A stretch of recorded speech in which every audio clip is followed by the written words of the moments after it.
Vamos lá. Existe uma gama enorme, eles mesmos falaram, né, porque eles têm uma lista tão grande, que nem está totalmente aqui, aqui eu coloquei praticamente os mais conhecidos, mas eles foram enfáticos em dizer, não há nenhum tipo de organização de saúde que não possa ser acreditado pela CHKS, porque com esse tamanho de manual, com essa variabilidade de requisitos, é impossível que a gente tenha algum tipo de organização não acreditada, tá? Então, vocês podem oferecer aí para, enfim, né, organizações diversas que vocês conhecerem que estejam interessados numa metodologia internacional.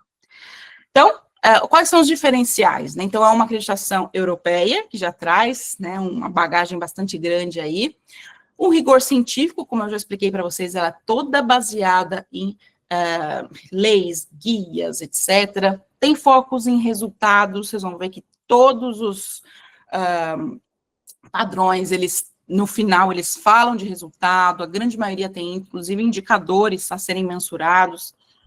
É uma estrutura modular, como eu falei, a gente vai criar, cada tipo de acreditação vai ser diferente de um cliente para o outro, não tem como um hospital ser igual ao outro, não tem como uma clínica ser igual à outra.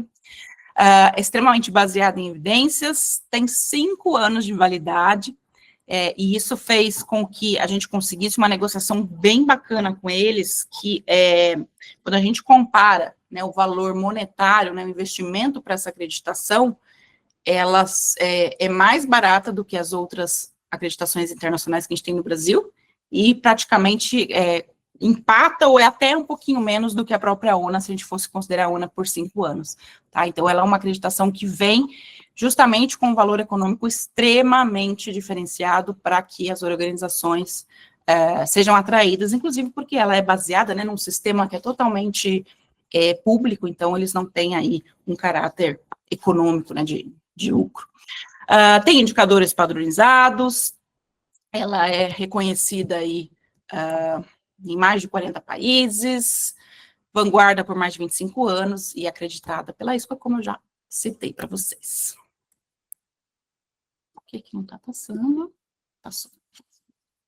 Bom, para o paciente não preciso nem falar, né, muita segurança, uma experiência bem melhorada, e vocês vão ver que tem muitos critérios de cuidado centrado no paciente, cuidado centrado na pessoa. No último encontro de avaliadores, eu trouxe uma pitadinha aí de alguns exemplos de humanização, cuidado centrado, que os avaliadores ficaram bem interessados, aí, bem felizes com essas práticas. O acesso às melhores práticas que o mundo está fazendo, né, eles são extremamente atualizados no que há de mais novo sempre, e uma credibilidade internacional extremamente importante, inclusive para organizações, né, brasileiras que estão aí focadas em turismo médico. Esse aqui é o processo, né, o fluxo dessa acreditação. Então, primariamente, né, esse cliente vai fazer toda a negociação, fechar o contrato, né, parte 1 ali, fazer a adesão formal. A partir do momento em que esse cliente entrou para a metodologia, ele vai passar, né, claro, a gente vai fazer reuniões, a gente vai fazer o kick-off, né, a abertura oficial junto a esse cliente, e a primeira coisa que vai acontecer é um tracer diagnóstico, tá? Nesse tracer diagnóstico, um avaliador vai até a organização para compreender, na prática, quais são as jornadas de pacientes que existem ali dentro. Tá? Mesmo que essa organização ainda não tenha mapeado jornada alguma, mas é importante a gente saber, a gente ter um conhecimento, porque a gente precisa montar esse Lego, montar essa estrutura para abrir a plataforma para ele exatamente com aquilo que ele tem lá dentro. Porque às vezes ele fala assim, mas eu tenho, sei lá, laboratório de pesquisa clínica, eu acho que isso aqui não entra. Não, o avaliador ele vai falar, não, isso aqui entra sim, porque ó, a pesquisa clínica está dentro do contexto, aqui a gente tem requisitos, então inclusive para a gente não ter nenhuma surpresa no momento da acreditação. Ele vai, então, abrir o sistema, que é a autoavaliação, onde corre-se ali meses, né, que esse cliente vai alimentando os critérios que estão incluídos para ele no sistema. A partir daí, né, tem todos os meses de melhoria contínua, implementação dessas boas práticas, e quando esse cliente se sente preparado, que é um tempo dele, ele vai chamar o IBS para fazer a avaliação externa. E aí são vocês, avaliadores que serão formados por nós, que estarão em campo realizando essas avaliações, ok?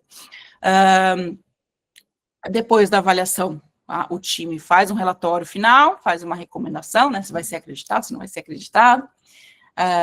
Ao longo dos 5 anos, a gente tem 3 manutenções, né, então, a cada 1 ano e pouquinho, uma manutenção, e aí corre-se o ciclo de 5 anos com as reavaliações e acreditações.